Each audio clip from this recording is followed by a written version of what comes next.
అద్వైత పరిప్రశ్నోత్తర రత్నావళి పుస్తకములో నుంచి 48వ ప్రశ్న.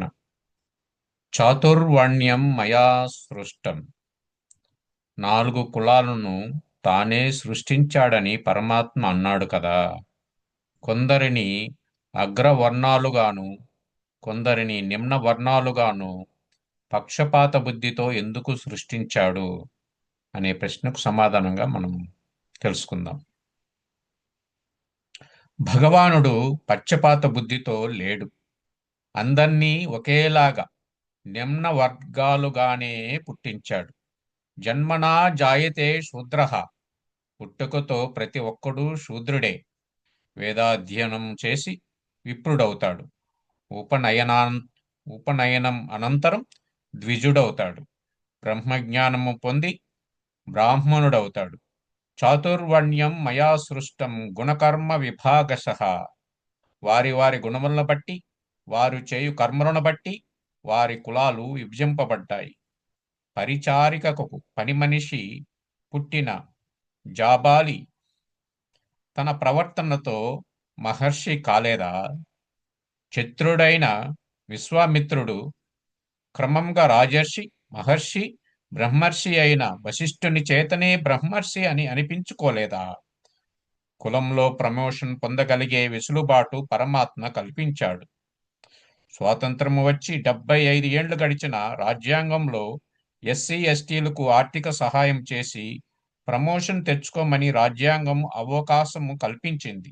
ఆ ధన సహాయము పొందడానికి బీసీలైన క్రైస్తవులు కూడా ఎస్సీలని చెప్పుకొని రిజర్వేషన్లు పొందుచున్నారు. భగవద్గీతలో పరమాత్మ మన గుణాలను బట్టి, మనం చేసే కర్మలను బట్టి కులాలను విభజించాడు. ప్రతి వ్యక్తి తన జీవిత కాలంలో శూద్రుల నుండి వైశ్య, క్షత్రియ, బ్రాహ్మణులుగా అభివృద్ధి అయ్యే వ్యవస్థ తయారు చేశానని చెప్పాడు. పుట్టుకతో ప్రతి ఒక్కడు శూద్రుడే. అపరిశుభ్రంగా ఉండటం, మలమూత్రాలలో పడి దొర్లడం, ఏది దొరికితే అది తినడం, పరిశుభ్రతను పాటించకపోవడం, మట్టి కొట్టుకోవటం, బట్టలు మురికి చేసుకోవడం, శాస్త్ర నియమాలను పాటించకపోవటం, నాకు తెలియదనడం ఇవన్నీ శూద్ర లక్షణాలు. అన్ని వస్తువులు అవి ఉపయోగమా నిరుపయోగమా అనుకోకుండా పగిలిన గోలీ ముక్కలు, సీసా మూతలు వంటి వస్తువులను కూడా దాచిపెట్టుకుంటాడు. నీకు ఒకటి ఇస్తే నాకు మరొకటి ఇస్తావా? నీవు ఇవ్వకపోతే నేను ఇవ్వను అని క్రమంగా వైశ్య స్థితిలోకి చేరుతాడు. వ్యాపారం చేయడం, డబ్బు ఇస్తేనే వస్తువు ఇస్తాననడం, శాస్త్ర విధులను ఆచరించడం, కొంత పరిశుభ్రంగా ఉండటం, ఇలాంటివి ప్రతి వ్యక్తి చేస్తాడు. కొంత మాత్రమే ఫీజు కట్టి అధ్యాపకుల నుండి విశేష జ్ఞానం సంపాదించుకుంటున్నాడు. ఆ బలంతో భవిష్యత్ ఉద్యోగం చేసి ట్రేడ్ చేస్తున్నాడు. ఇక్కడి వ్యక్తులకు కావలసిన సరుకులు ఎక్కడ దొరుకుతాయో అక్కడ నుంచి తెచ్చి వీరికి అందించి తద్వారా ధనాన్ని సంపాదించడం వైశ్య లక్షణం కాదా? ఒకరు శారీరక బలాన్ని, ఒకరు మానసిక బలాన్ని, ఒకరు విజ్ఞానమును సమాజానికి ఇచ్చి ఉద్యోగం చేసి ప్రతిగా ధనాన్ని తీసుకుంటున్నారు. అది వైశ్యునికి పని కాదా? బ్యాక్టీరియా, వైరసెస్ శత్రు సైన్యంలా వచ్చి మన శరీరం మీద దాడి చేస్తే రోగ నిరోధక శక్తిని పెంచుకొని నీ దేహాన్ని రక్షిస్తుంటే నీవు క్షత్రియుడు కాదా? క్రమంగా సమాజాన్ని అర్థం చేసుకొని శాస్త్ర ప్రమాణము, గురువాక్యము, స్వానుభవము ప్రమాణంగా దేహం కర్మ చేస్తుందని, దేహి అందులో వేరుగా ఉన్నాడని, అతడు చావడని, చచ్చేది శరీరమని, అది ఆత్మ అని, ఇది అనాత్మ అని, అనాత్మను నమ్మి ఈశన త్రయాలకు లోనై దుఃఖాన్ని కొని తెచ్చుకుంటున్నాడని, జీవత్వం ఆగంతకమని, బ్రహ్మత్వం సహజమని, ప్రతి వస్తువులో ఆ పరమాత్మను దర్శించగలిగితే దుఃఖ నివృత్తి అయి ఆనంద ప్రాప్తి అవుతుందని సమాజానికి బ్రహ్మజ్ఞానాన్ని బోధించేవాడు బ్రాహ్మణుడు. దేహం నేను కాదని తెలిస్తే ద్వంద్వాలు దేహానివని తెలిస్తే సరిపోదు. అప్పులు తీరినంత మాత్రాన నీకు ఆనందము లభించదు. నేను ఆత్మను అనే జ్ఞానధనాన్ని సంపాదించుకున్నప్పుడే నీకు ఆనందము కలుగుతుంది. ఆ నేను నైనం ఛిందంతి శస్త్రాణి నైనం దహంతి పావకః న చైనం క్లేదయంత్యాపో న శోషయతి మారుతః. ఆత్మను ఆయుధములు ఎవ్వియను ఛేదింపజాలవు, అగ్ని దహింపజాలదు, నీరు తడపజాలదు, గాలి ఎండింపజాలదు. అద్వైత గ్రంథాల ఆధారంగా భగవంతుడు ఈశ్వర సర్వభూతానాం హృద్దే సేర్చున తిష్టతి, మన లోపలే ఉన్నాడని తెలుస్తున్నది. మంత్రపుష్పములో నాభికి జీవుడు పైభాగములో, గొం గొంతుకు జానడి క్రింది భాగములో, నీవారా శూకవత్వన్వి పీతాభ్యాస్ పీతాభ్యాస్వత్ అనూపమాం తస్యా శిఖాయ మధ్యే పరమాత్మా వ్యవస్థితః సబ్రహ్మ సశివ సహరిసేంద్రసోక్షర పరమస్వరాట్.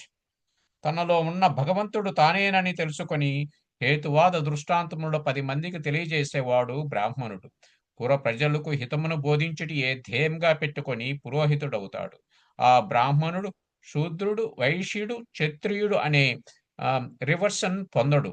వాడిని పోషించవలసిన బాధ్యత సమాజం మీదనే ఉంటుంది. గో బ్రాహ్మణేభ్య శుభమస్తు నిత్యం. గోవును బ్రాహ్మణుని సుఖంగా ఉంచమని మిగిలిన వారికి కర్తవ్యాన్ని శాస్త్రం నిర్దేశించింది. బ్రహ్మజ్ఞానం పొందినవాడే బ్రాహ్మణుడు కానీ బ్రాహ్మణ వంశంలో పుట్టినంత మాత్రాన బ్రాహ్మణుడు కాదు. వారిని అగస్త్య భ్రాతలాగా బ్రహ్మబంధువు అనాలి. ధనం కోసం శాస్త్రాన్ని మార్చి తమ ఇష్టము వచ్చినట్లు ధర్మాన్ని చెప్పేవారు బ్రాహ్మణులు కారు. ఇలా ఒక జీవిత కాలంలో ప్రతి వ్యక్తి 4 కులాలను చెందుతున్నాడు. కులాంతర మతాంతర వివాహాలను శాస్త్రం అంగీకరించదు. అయితే ఎదుటి వ్యక్తి ఆ కులంలో ప్రమోషన్ పొందితే ఆ వివాహం అంగీకరించబడుతుంది. యాదవుడైన శ్రీకృష్ణుని క్షత్రియకాంత రుక్మిణి వివాహం ఆడినది కదా. ఆ సమాజము ఆ వివాహాన్ని అంగీకరించినది కదా. కృష్ణుడు ఎలా ప్రమోషన్ పొందాడో రుక్మిణి మాటల్లో, ధన్యున్లోక మనోభిరాము కుల విద్యారూప తారుణ్య సౌజన్య శ్రీ బలదాన శౌర్య కరుణా సంశోభితున్ నిన్నునే కన్యల్ కోరరు కోరదే మును రమాకాంత లలామంబురా జన్యానేక పసింగ నా వలననే జన్మించనే మోహముల్. ఉదంకుడు బ్రాహ్మణ బాలుడు పౌష్య మహారాజు ఇంట్లో భోజనం చేయలేదా? సూర్యవంశపు రాజులైన రామ లక్ష్మణ భరత శత్రుఘ్నులు బ్రాహ్మణుడైన వశిష్ఠుడి అంట విద్యాభ్యాసం చేయలేదా? బ్రాహ్మణ గురువైన సాందీపుని గురుకులంలో యాదవులైన బలరామకృష్ణులు బ్రాహ్మణుడైన సుధామతో పంక్తి భోజనము చేయలేదా? రాజైన ద్రుపదుడు బ్రాహ్మణుడైన ద్రోణుడు భరద్వాజముని ఆశ్రమంలో ఏకశయ్య పైన పడుకొని విద్యాభ్యాసము చేయలేదా? గోవులు కాసే గోప బాలుకులతో యదువంశరాజైన శ్రీకృష్ణుడు చల్దూల చెల్దూర్లారగించలేదా? అంటరానితనం మన సమాజంలో లేదు. రాజు చిత్రుడైతే బ్రహ్మజ్ఞానం కలిగిన బ్రాహ్మణులే మంత్రిగా ఉండేవారు. వారు సరియైన మార్గంలో నడిపించేవారు. ఇదం బ్రాహ్యం ఇదం క్షాత్రం అని బ్రహ్మజ్ఞానంతో పాటు అవసరమైతే రాజులకు సహాయంగా యుద్ధ భూములకు బ్రాహ్మణులు వెళ్ళేవారు. ద్రోణుడు, కృపాచార్యుడు అట్టి వారే కదా. కుల వ్యవస్థను తప్పుదారి పట్టించి విద్యార్హత లేక ధనము, రౌడీయిజము పెట్టుబడిగా గల వ్యక్తులు మంత్రులైతే రాజ్యాన్ని వారు ఎలా పాలిస్తారో ఊహించుకోవచ్చు. రోడ్ రోలర్ మిట్ట పల్లాలను సమం చేసినట్లు బ్రాహ్మణులు సమాజాన్ని సమసమాజం చేయాలి. ప్రపంచంలో అన్ని వస్తువులకు సజాతీయ, విజాతీయ, స్వగత భేదాలుంటాయి. చెట్లన్నీ ఒకే జాతివే అయినా జామ, మామిడి, వేప, రావి అని సజాతి భేదాలున్నాయి. తమ జాతి కాని జరాయుజ, స్వేదజ, అండజాలు చెట్లకు విజాతీయులు. శరీరంలోని అవయవాలన్నీ వేరువేరుగా ఉంటాయి. కన్ను చెవి కాదు, చెవి ముక్కు కాదు, కాలు చేయి కాదు, చేయి కాలు కాదు. అయినా అవేవి తామెక్కువ అని పోట్లాడుకోవడం లేదు. అవయవాలన్నీ భాగాలు. అవయవి హోల్ కాంపోజ్ అయ్యింది, డీకంపోజ్ అవుతుంది. కాంపౌండ్ నుండి ఎలిమెంట్ వరకు వెళ్ళు. నీళ్ళలో భూమి కరుగుతుంది. నీరు నిప్పు వలన ఆవిరి అవుతుంది. ఆవిరి వాయువు అవుతుంది. న్యూనాధిక అంటే మినిమం, మ్యాక్సిమం అణువులు, పరమాణువుల కలయికతో పదార్థాలు ఏర్పడతాయి. అలా విడగొట్టబడే పదార్థాలకు ఆద్యంతాలుంటాయి. ఆకాశానికి ఆద్యంతాలుండవు. అణువులు కలిస్తే సృష్టి, అణువులు విడిపోతే ప్రళయం. సజాతీయ, విజాతీయ, స్వగత భేదాలు వృక్షానికి ఉన్నట్లే శరీరానికి ఉన్నాయి. శీర్యతే ఇది శరీర, ప్రతి క్షణం శిథిలమయ్యేదే శరీరం.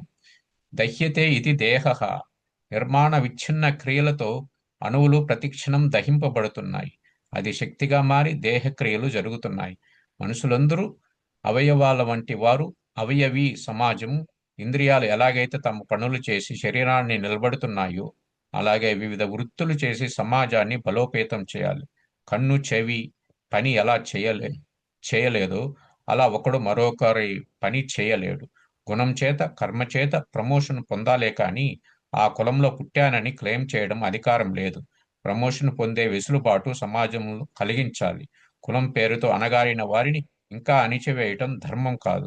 పరమాత్మ కుల విభజన ఎలా చెప్పారో అది అర్థం చేసుకుంటే సమాజం బాగుపడుతుంది. రేపు 49వ ప్రశ్న. జీవ జగదీశ్వరులనే దృష్టి నాకున్నది. మీరు ఉన్నది సచ్చిత్తులనే చెప్పారు.